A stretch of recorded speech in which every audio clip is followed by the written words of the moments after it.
Et bien salut à tous, moi c'est Kalou et aujourd'hui on se retrouve pour un nouvel unboxing. Donc, comme vous pouvez le voir devant moi aujourd'hui, j'ai de nouveau une Yeezy et il s'agit tout simplement de la Yeezy 350 V2 Antilia. Et sur ce, on se retrouve pour l'unboxing de la paire après l'intro.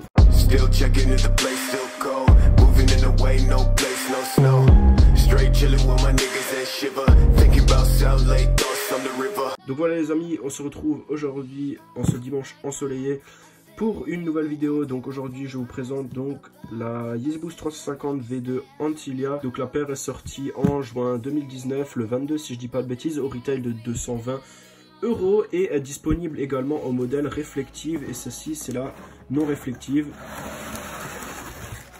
On ouvre la boîte et là voilà déjà.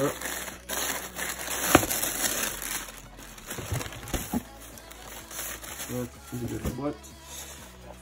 Et voilà, nous l'avons devant nous, donc la fameuse Yeezy 350 Antilia. Première impression déjà, elle est beaucoup plus jolie, je trouve, que la Frozen Yellow qui était sortie auparavant. J'étais pas tellement fan de la Static, qui était donc la première Yeezy qui avait donc arboré ce up. Du coup, il commence un peu à le développer sur d'autres modèles. Par la suite sont sortis la Hyperspace, la Trueform, la Lundmark qui est sortie à peu près en même temps que celle-ci aux États-Unis. Et donc comme vous pouvez le voir, elle a de nouveau cette partie translucide, comme vous pouvez le voir ici. Donc cette ligne translucide qui va de l'arrière jusqu'à l'avant, donc jusqu'à ici.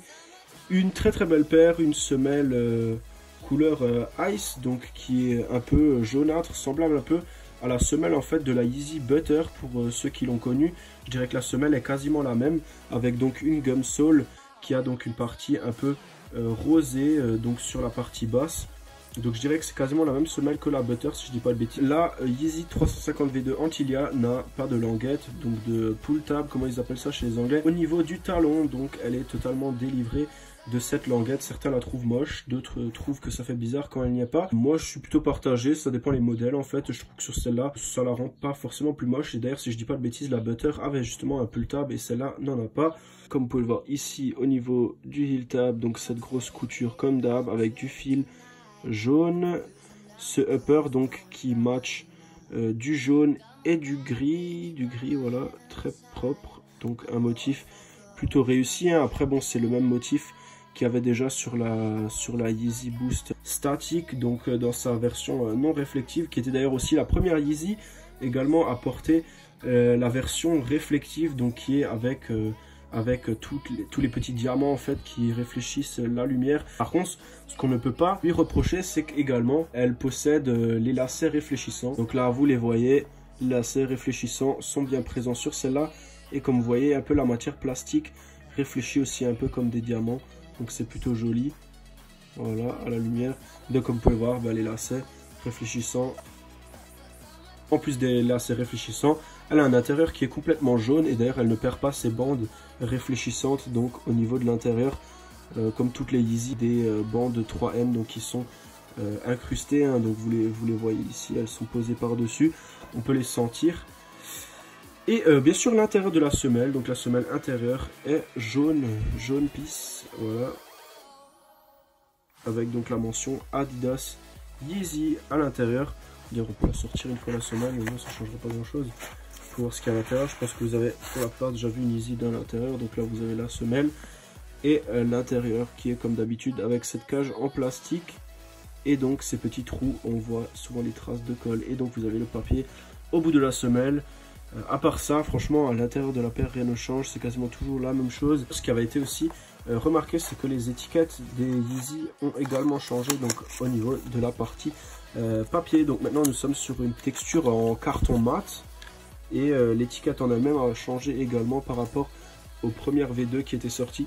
Donc les étiquettes ne sont plus pareilles, mais à part ça rien n'a réellement changé, à part bien sûr qu'on arbore toujours cette semelle avec une partie boost et donc de plus en plus de cercles avec les stries.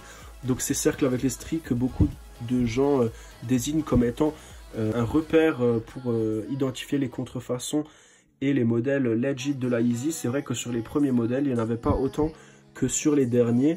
Après, est-ce que c'est vraiment vrai? Est-ce que ça sert vraiment à identifier les fausses des vrais modèles? Ça, je ne sais pas. Donc, ensuite, bah, franchement, une très belle paire. Une paire qualitative qui a d'ailleurs gardé son retail de base, donc qui était de 2,20. Parce que je rappelle que les modèles réflectifs sont en général à 250, donc coûtent encore 30 € plus cher que le modèle de base. Je pense que cette paire va coter dans le temps. Elle sera beaucoup plus populaire sûrement que la Yeezy Frozen qui était sortie, et également aussi que la Butter, parce que le colorway n'est pas exactement le même, et que celle-là a vraiment une petite couleur citronnée. Actuellement, elle cote autour des 280 à 300 €, et sur les sites de resell, elle est vendue autour des 350-370 €. Donc franchement, j'espère que ce petit unboxing vous aura plu. N'hésitez pas à liker la vidéo, à la commenter, et bien sûr à me donner des conseils si je peux améliorer la qualité de mes vidéos. Je ne sais pas si vous avez remarqué, mais dans la dernière vidéo, j'ai vraiment essayé de réduire les au niveau des vidéos, et aussi des temps de latence où je bug un peu, sachant que je fais pas de script, je suis vraiment dans la continuité, hein, je parle en même temps que ce que je vois en fait, que je vous montre. J'ai pas de script. Et je trouve ça bête de lire une feuille. Donc souvent je note juste les informations cruciales à retenir, date et ce genre de choses. Les petits trucs en plus à connaître sur la paire. Mais sinon c'est que de l'improvisation. D'améliorer la qualité de plus en plus, et l'essentiel c'est vraiment de passer naturellement en face de la caméra. Je n'ai pas envie d'être quelqu'un que je ne suis pas en vrai. Et comme vous me verrez ici sur YouTube, je suis identique dans la réalité au niveau de mon attitude, de mon comportement et de ma façon de m'exprimer.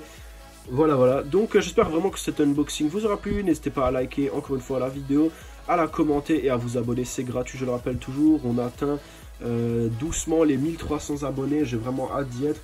Et sur ce, je vous souhaite une bonne après-midi ensoleillée ou une bonne soirée fraîche. Et sur ce, on se retrouve donc la semaine prochaine pour un nouvel unboxing. Ciao, ciao.